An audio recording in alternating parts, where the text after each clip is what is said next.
Wabarakatuh. Kita kembali lagi dalam pembahasan SKD CPNS 2021 terkait bidang tes intelijensia umum.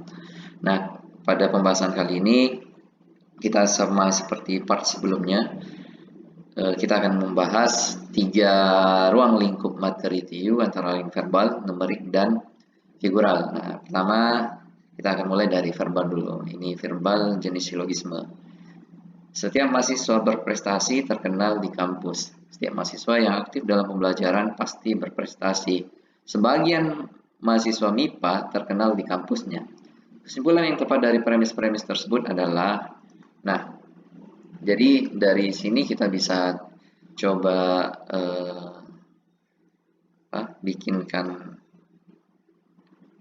pernyataan bahwasanya yang berprestasi dia terkenal. Dia terkenal.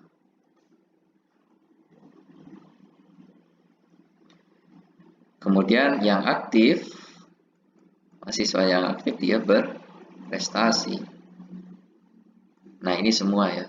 Berarti setiap ini adalah semua mahasiswa berprestasi terkenal di kampus, semua mahasiswa yang aktif pasti dia berprestasi. Nah, sebagian mahasiswa MIPA terkenal di kampusnya. Berarti kalau dia MIPA, dia terkenal, tapi hanya sebagian. Sebagian MIPA yang terkenal, berarti sebagian lagi tidak terkenal. Berarti sebagian MIPA berprestasi dan sebagian MIPA aktif dalam pembelajaran. Nah, kita lihat opsi A. Sebagian mahasiswa MIPA yang aktif dalam pembelajaran tidak terkenal. Yang aktif dalam pembelajaran tidak terkenal. Nah, kurang sesuai ya, karena mahasiswa yang aktif itu berprestasi dan berprestasi pasti terkenal. Ini salah. Opsi B. Mahasiswa MIPA yang aktif dalam pembelajaran pasti terkenal di kampusnya. Ini bisa. Oke, bisa. Karena dia aktif, dia berprestasi, dia terkenal, bisa. Oke, kita simpan dulu. Keep yang B. Kemudian yang C, ada mahasiswa aktif dalam pembelajaran tetapi tidak terkenal. Karena ini agak kurang sesuai ya, karena yang aktif itu pasti terkenal. Itu tadi kita lihat premis yang di atas. Yang D, sebagian mahasiswa berprestasi namun tidak terkenal di kampusnya. Ini kurang sesuai karena di premis pertama berprestasi itu dia terkenal. Oke. Yang D, semua mahasiswa MIPA berprestasi di kampusnya. Ini juga salah karena sebagian mahasiswa MIPA yang terkenal, dan berarti sebagian mahasiswa MIPA juga yang berprestasi, bukan semuanya. Tapi sebagian ini salah. Berarti jawabannya adalah B. Oke. Nah, verbal silogisme ini adalah kemampuan kita juga untuk menganalisis kunci jawaban, pilihan jawaban. Nah, ini ada soal terkait verbal analitis. Jadi verbal analitis, tadi verbal silogisme, ini verbal analitis. Diberikan suatu pernyataan, paragraf, biasanya berbentuk paragraf atau cerita, yang di sana ada beberapa ketentuan yang harus diikuti. Nah, kita lihat. Jadi kalau di sini jangan langsung kalau bisa langsung baca syarat-syaratnya. Ini adalah syarat-syaratnya, ketentuannya. Jadi di sini ada 1, 2, 3. Jadi ada seorang mahasiswa, ada 8 mata kuliah. F sampai N ya. Ini 8 jumlahnya. Nah, syarat-syaratnya sebagai berikut. N selalu diambil di semester pertama, berarti N yang duluan ya. Kemudian mata kuliah N.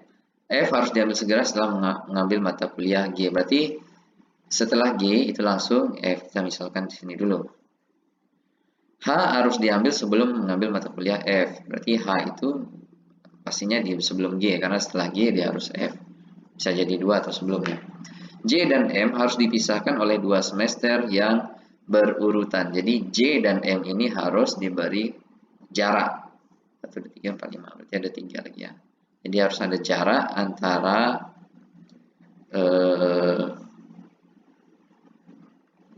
ada jarak 2 mata kuliah antara J dan M. Jadi 2 semester ini diartikan dia adalah 2 mata kuliah yang berurutan. Nah, karena ngambil mata kuliahnya di setiap semester 1 mata kuliah. Nah, J dan M ini harus dipisahkan. Jadi kalau J di sini misalnya, M di sini, berarti ada 2 mata kuliah yang belum, antara lain K sama L. Bisa aja K dengan L di sini. Jadi bisa ya. Atau J di sini, K di sini, L di sini, M bisa di sini. Ini opsi pertama. Ini opsi yang kedua. Bisa ya.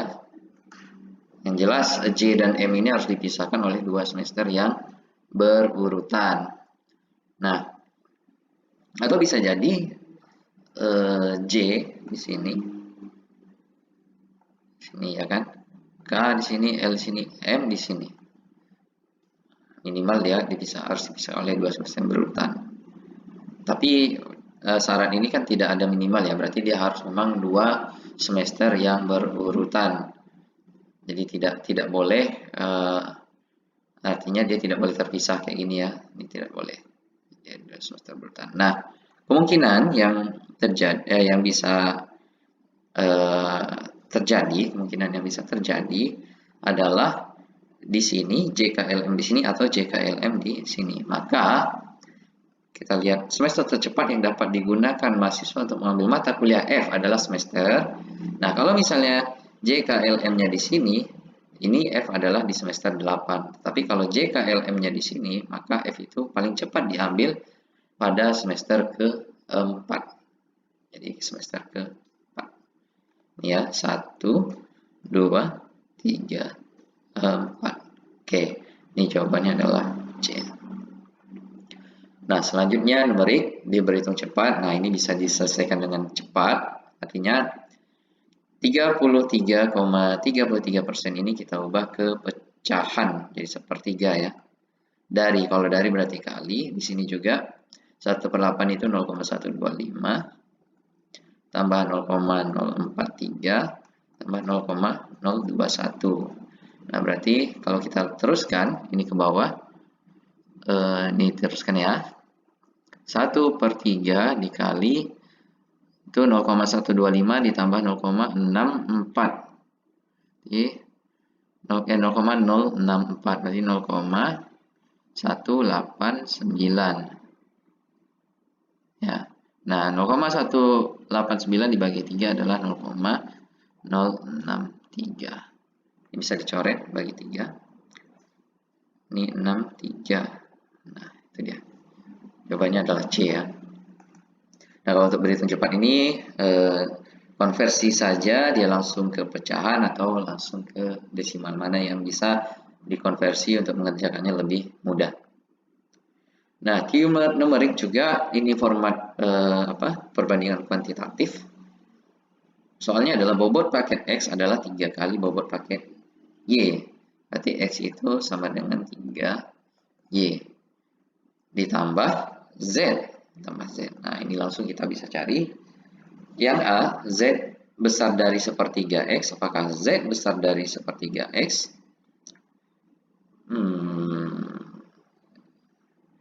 Belum tentu. Karena Z ini bisa jadi lebih kecil dari sepertiga X.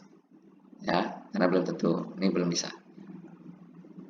Nah, Z kecil dari sepertiga X ini juga tidak bisa dicari karena Z itu kalau kita pindah ruaskan merupakan X dikurang 3Y.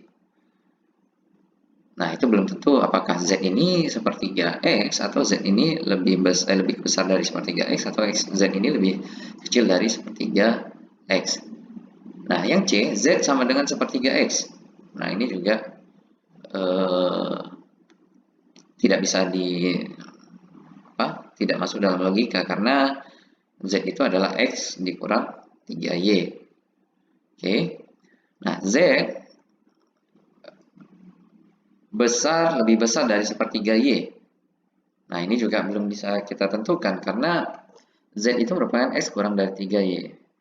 Nah, karena tidak ada opsi ini, maka hubungan bobot Z dan X tidak dapat ditentukan. Oke.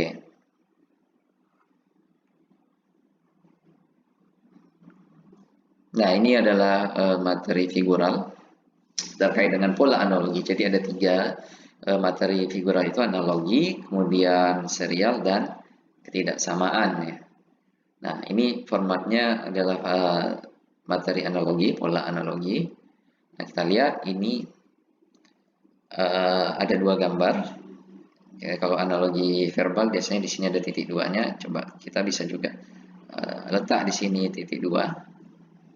Artinya dia mengisyaratkan itu sebuah analogi. Nah, ini ada 2 buah gambar dan ada hurufnya. Jadi kita pertama analisis gambar dulu, gambar ini.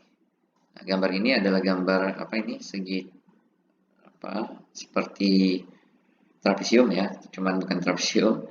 Di atasnya ada setengah lingkaran yang oval. Yang ketika menjadi ini dibalik ya, balik 180 derajat.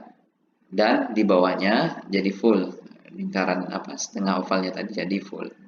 Nah, kalau gambar ini kita balik, maka akan menjadi seperti ini. Ini dibalik dan segitiganya akan menjadi segitiga yang full, bertambah lagi segitiganya. Nah, ini sudah nampak ya jawabannya ya.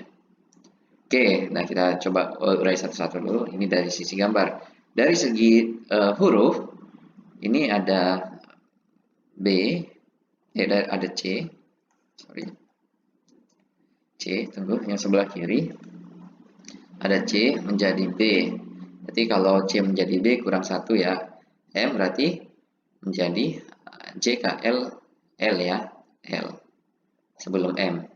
Nah, kalau F menjadi E ya, F berarti EF, berarti kalau O sebelum O apa?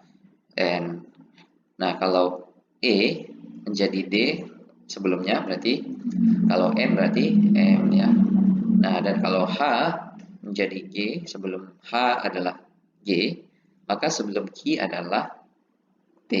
Jadi jawabannya adalah A. Oke, ini soal figural lagi dan pola jaring-jaring ini mungkin agak lebih membuka imajinasi kita untuk membayangkan bagaimana jaring-jaring kubus ini ketika dia dibuka. Nah, ini ketika kita buka, maka ini yang nampak bisa langsung kita lihat, ini ada bulatan, ada persegi, ada bulatan di tengahnya, bulatan hitam ya.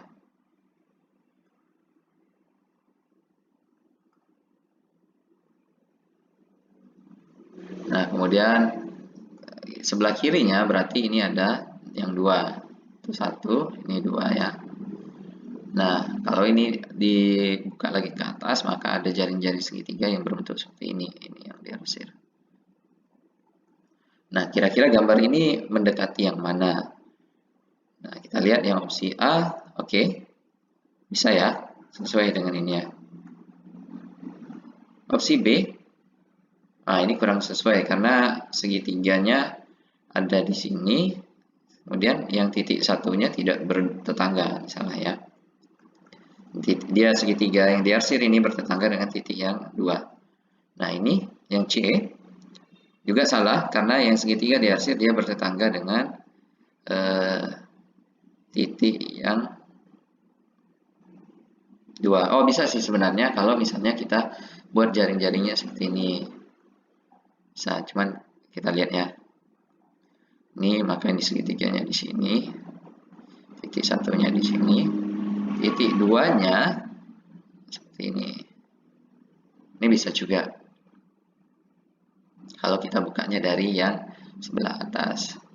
Nah, tetapi ini salah karena ini titik 2-nya bentuknya tidak vertikal, seharusnya dia vertikal. Oke. Nah, kalau ini salah ya karena ini harusnya di sebelah kiri sini. Nah, kalau ini bagaimana? Nah, ini juga salah dan sebelah kiri dia harus di sini titik 2-nya. Nah, ini juga sama, ini harus di sini titik 2-nya. Nah, maka opsi yang benar adalah opsi yang A. Jadi kubus ini bisa kita buka jaring-jaringnya minimal dua bentuk ya seperti ini.